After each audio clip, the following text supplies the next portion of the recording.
Did you know that Michael Myers' 15-year return follows the exact timing of ancient Celtic curse cycles, and that his supernatural abilities are powered by the same spiritual forces that the Druids believed were strongest on Halloween night? Or how the ancient Celtic festival of Samhain continues to influence our modern world? John Carpenter didn't just make a horror movie, he dove into occult messages and hid secrets in plain sight. Hit that subscribe button to stay up with all my videos. This is Occult Cinema, where we uncover all the strange secrets within films you love. The first secret alone will completely shatter everything you thought you knew about this movie and the holiday itself. Secret number 1, the ancient Samhain curse. Michael Myers' return after exactly 15 years isn't random movie timing. It follows the precise cycles of ancient Celtic curse magic that the Druids believed governed supernatural forces during the Festival of Samhain, the original Halloween. In Celtic tradition, Samhain marked the night when the veil between the world of the living and the realm of the dead became thinnest. This wasn't just folklore, it was based on astronomical observations showing that October 31st is a cross-quarter day, positioned exactly between the autumn equinox and winter solstice when spiritual energy reaches its peak intensity. The Druids taught that curses and supernatural entities could only manifest in the physical world during specific cosmic alignments, and that the most powerful dark magic required 15-year cycles to reach full potency. This timing corresponds to what astrologers call a Saturn return, a planetary cycle that ancient mystics believed governed karma, judgment, and the return of buried spiritual forces. But here's what's incredible. Michael's supernatural abilities only activate on Halloween night. Throughout the movie, he demonstrates inhuman strength, survives multiple fatal wounds, and seems to possess an otherworldly knowledge of his victims' locations. These aren't just movie superpowers, they match exactly what Celtic texts describe happening when malevolent spirits gain access to physical reality during Samhain. The most profound detail is that Michael kills his sister Judith on Halloween 1963, then returns exactly 15 years later on Halloween 1978. This creates what occultists call a spiritual anchor, a traumatic event that binds a supernatural entity to a specific location and date, allowing it to draw power from the anniversary of the original violence. The movie even shows Michael's strength increasing as Halloween night progresses, which matches Druidic teachings about how supernatural forces grow more powerful as Samhain reaches its peak at midnight. His ability to survive Dr. Loomis's gunshots and disappear from the balcony represents the complete manifestation of ancient curse magic in the modern world. And this supernatural power was inspired by a real-world encounter with evil that most people have never heard about. Secret number 2, Carpenter's psychiatric hospital encounter.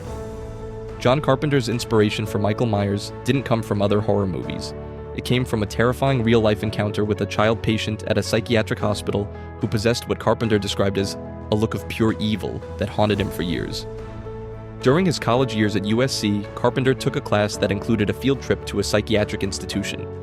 While touring the facility, he encountered a young boy, around 12 or 13 years old, who was sitting alone in a room. When the child looked up at Carpenter, he experienced something that defied rational explanation, a stare that seemed to contain no human warmth, empathy, or recognition. Carpenter later described this encounter in interviews.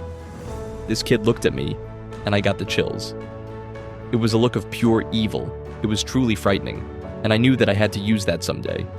But what most people don't know is that Carpenter consulted with psychiatric professionals about this experience, and they confirmed that certain individuals seem to possess what they called spiritual emptiness, an absence of normal human consciousness that creates an unsettling void.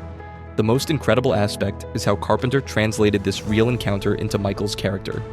Throughout the movie, Michael never speaks, never shows emotion, and never displays any recognizable human motivation. Dr. Loomis describes him as having the blackest eyes, the devil's eyes, which directly references Carpenter's memory of that hospital encounter. But here's what's really disturbing. Carpenter used actual recordings from psychiatric hospitals for the movie's sound design. The background audio throughout the film includes real sounds of patients in distress, creating what sound engineers call psychic contamination, where authentic human suffering becomes part of the viewing experience. The hospital encounter also explains why Dr. Loomis is so certain that Michael represents that some forms of malevolence transcend psychological explanation and enter the realm of spiritual warfare. And this spiritual warfare is reflected in how Michael is never treated as a human being, even in the movie's credits. Secret number 3, the Shape's true identity. In the end credits of Halloween, Michael Myers is never listed by name, he's only credited as The Shape. And this wasn't just a creative choice. It reflects Carpenter's understanding of ancient demonology and his belief that Michael represents an archetypal force of evil rather than a human being. The term shape comes from medieval grimoires and demonological texts, where malevolent entities are described as taking various forms to interact with the physical world. These beings aren't bound by human limitations because they're not actually human. They're spiritual parasites that inhabit human bodies to carry out supernatural agendas. Throughout the movie, Michael is consistently referred to in ways that emphasize his non-human nature. Dr. Loomis calls him it rather than him, describes him as purely and simply evil, and warns that death has come to your little town. These aren't just dramatic descriptions, they're accurate demonological classifications of supernatural entities. But here's what's incredible. Michael's behavior throughout the film matches exactly what medieval texts describe about demonic manifestations. He shows no human emotions, demonstrates supernatural strength and resilience, appears and disappears without explanation, and seems to possess knowledge that no human could have. The most profound aspect is how Michael's mask functions as what occultists call a spiritual vessel. The blank, expressionless face isn't just creepy. It represents the absence of human soul and the presence of something fundamentally alien.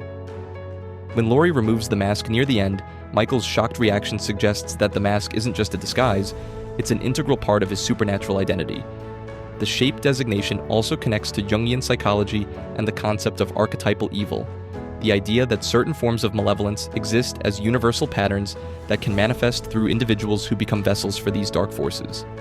Michael isn't just a killer, he's the physical manifestation of humanity's collective shadow, and this supernatural nature explains his most impossible ability, one that defies all natural laws. Secret number 4, Michael's demonic teleportation. The most shocking moment in Halloween isn't a kill scene. It's when Michael Myers completely vanishes from the front lawn after Dr. Loomis shoots him 6 times, demonstrating what demonologists call bilocation, or supernatural teleportation that proves his non-human nature. When Michael falls from the balcony after being shot, Dr. Loomis and Laurie both see his body on the ground. But when Loomis looks again moments later, Michael has completely disappeared without a trace. This isn't movie magic or editing trickery. It's depicting an authentic supernatural phenomenon that appears in demonological texts throughout history. In medieval grimoires, demons are described as having the ability to dematerialize and rematerialize at will, moving between locations instantly without traveling through physical space. This power is considered one of the primary indicators that an entity is supernatural rather than human. But here's what's really incredible. Throughout the movie, Michael demonstrates multiple forms of impossible movement. He appears behind Laurie in the hallway without making any sound, materializes in the closet without opening the door, and seems to know exactly where his victims are located even when they're hiding. These aren't just stalking skills, they're supernatural surveillance abilities. The most sophisticated aspect is how Michael's teleportation follows what occultists call emotional anchoring. He appears most frequently near people who are experiencing intense fear, suggesting that he can use strong emotions as spiritual beacons to guide his supernatural movement. This connects to research in parapsychology, showing that poltergeist phenomena and supernatural manifestations often intensify around people in emotional distress. Michael's ability to appear wherever fear is strongest suggests that he feeds on terror and uses it to enhance his supernatural abilities. The final shot of the movie, where we hear Michael's breathing over images of various locations throughout Haddonfield, isn't just atmospheric. It's showing that his consciousness can exist in multiple places simultaneously, which is exactly what demonological texts describe about entities that have transcended physical limitations. And this supernatural consciousness allows him to engage in hunting behaviors that follow patterns much older than human civilization. Secret number 5, ancient predator rituals. Michael Myers' distinctive head tilt, his patient stalking methods, and his voyeuristic observation of victims aren't just creepy movie moments. They follow the exact patterns that anthropologists have identified in ancient predator rituals and shamanic hunting practices. The famous head tilt that Michael does when observing his victims matches what ethologists call predator assessment behavior, the way apex predators study their prey before attacking. But in human cultures, this same gesture appears in shamanic traditions where hunters would spiritually read their targets to understand their weaknesses and predict their movements. Throughout the movie, Michael engages in what researchers call ritualized stalking. He doesn't just follow his victims, he studies them from multiple angles, learns their routines, and seems to understand their psychological states. This behavior matches descriptions from anthropological studies of how ancient hunters would spiritually connect with their prey before the kill. But here's what's really incredible. Michael's voyeuristic watching serves a supernatural purpose beyond just gathering information. In shamanic traditions, prolonged observation creates what practitioners call spiritual links between the hunter and the hunted, allowing the predator to influence the victim's behavior and emotional state. The movie shows this spiritual influence in action. Lori becomes increasingly anxious and paranoid throughout the day, even before she has any conscious reason to fear Michael. Her friends dismiss her concerns, but her subconscious mind is picking up on the supernatural surveillance that's been targeting her. The most sophisticated aspect is how Michael's stalking follows what occultists call the spiral pattern. He doesn't approach his victims directly, but circles around them in gradually tightening loops. This technique appears in hunting magic traditions worldwide because it's believed to create a spiritual trap that makes escape increasingly difficult. The POV shots throughout the movie aren't just cinematic technique. They're showing us Michael's supernatural perspective, where he can perceive his victims' emotional states, predict their movements, and identify their vulnerabilities through spiritual rather than physical observation. And this supernatural predation specifically targets individuals who possess certain spiritual qualities that most viewers never recognize. Secret number 6. Laurie's occult survival symbolism. Laurie Strode's survival isn't just about being alert and fighting back. Her character embodies ancient goddess warrior archetypes and uses weapons that have deep ritual significance in occult traditions, revealing why she alone can resist Michael's supernatural power. In mythology worldwide, the final girl archetype represents what scholars call the Virgin Huntress, a feminine figure who possesses both purity and warrior strength, making her capable of confronting supernatural evil. Laurie's character follows this pattern exactly. She's sexually inexperienced, nurturing toward children, and ultimately transforms into a fierce protector. But the most incredible detail is the weapons Laurie uses against Michael: a knitting needle, a coat hanger, and finally his own knife. These aren't random household items. They're all objects with deep symbolic significance in goddess worship and protective magic traditions. The knitting needle represents what Wiccans call an athame, a ritual blade used to direct spiritual energy and create protective barriers. When Laurie stabs Michael in the neck with the knitting needle, she's not just causing physical damage. She's performing what amounts to a banishing ritual, using a domestic tool that's been transformed into a sacred weapon. The coat hanger she uses to stab Michael's eye connects to ancient traditions where blinding an enemy was considered the ultimate spiritual victory, preventing them from using the evil eye to cause harm. In many cultures, the left eye specifically was believed to be the window through which malevolent spirits entered the physical world. Here's what's really profound. Laurie's transformation throughout the movie follows what mythologists call the hero's journey, but specifically the feminine version where the protagonist must descend into darkness, the closet scene, before emerging with new power. Her final confrontation with Michael represents what Jungian psychology calls integration of the shadow, facing and overcoming the darkest aspects of reality. The closet scene itself is loaded with symbolism. Laurie hides in what amounts to a womb-like space, then emerges to give birth to her warrior self. This matches initiation rituals from goddess traditions where women would symbolically die and be reborn as priestess protectors. And this spiritual transformation is supported by musical elements that tap into the deepest levels of human consciousness. Secret number 7, shamanic drumming musical masterpiece. John Carpenter's iconic Halloween theme wasn't just composed in 3 days. It incorporates authentic shamanic drumming patterns and binaural frequencies that trigger primal fear responses, while Michael's breathing sounds follow rhythms used in ancient possession rituals. The famous 5/4 signature of the main theme is crucial because it creates what musicologists call rhythmic dissonance, a pattern that the human brain recognizes as unnatural and threatening. This timing appears in shamanic drumming traditions worldwide because it induces altered states of consciousness and breaks down normal psychological defenses. Carpenter has revealed that the theme originated from a bongo exercise his father taught him as a child, but what he didn't realize is that this simple rhythm matches patterns found in African and Native American shamanic practices used to summon spiritual entities and create trance states in both practitioners and listeners. But here's what's really incredible. The movie's sound design incorporates what audio engineers call infrasound, frequencies below the range of human hearing that can trigger anxiety, unease, and even hallucinations. These same frequencies occur naturally in haunted locations and are believed by paranormal researchers to be associated with supernatural activity. Michael's breathing throughout the movie follows what's called a 4-7-8 pattern: 4 beats in, 7 beats held, 8 beats out. This isn't random, it's the exact opposite of meditative breathing patterns designed to increase stress and trigger fight or flight responses in anyone who hears it. The most sophisticated aspect is how the breathing sounds were recorded. Instead of using normal human breathing, Carpenter and his sound team created what they called mechanical breathing, that sounds almost like a machine or supernatural entity rather than a living person. This reinforces Michael's non-human nature on a subconscious level. When test audiences first saw the movie without Carpenter's score, studio executives said it wasn't scary at all. But once the music and sound design were added, the same footage became terrifying. This proves that the supernatural fear in Halloween comes as much from audio manipulation as from visual imagery. The 3-day composition timeline is also significant. In many mystical traditions, 3 days represents the time required for spiritual transformation, death, and rebirth, or the manifestation of supernatural forces in the physical world. Carpenter unknowingly followed this ancient pattern while creating music that would influence horror soundtracks for decades. And this musical mastery helped create a cultural phenomenon that would curse everyone involved in ways they never expected. Secret number 8, the real curse that followed the cast. The success of Halloween created what industry insiders call the franchise curse, a pattern of creative destruction and personal tragedy that affected everyone connected to the film, proving that some forms of success come with supernatural costs. Nick Castle, who played Michael Myers for most of the film, was paid only $25 per day and never received residuals despite the movie's massive success. His career never recovered from being typecast as a silent killer, and he spent years struggling to find work as a director. Tony Moran, who played the unmasked Michael, received just $250 for his single scene, but became forever associated with one of horror's most evil characters.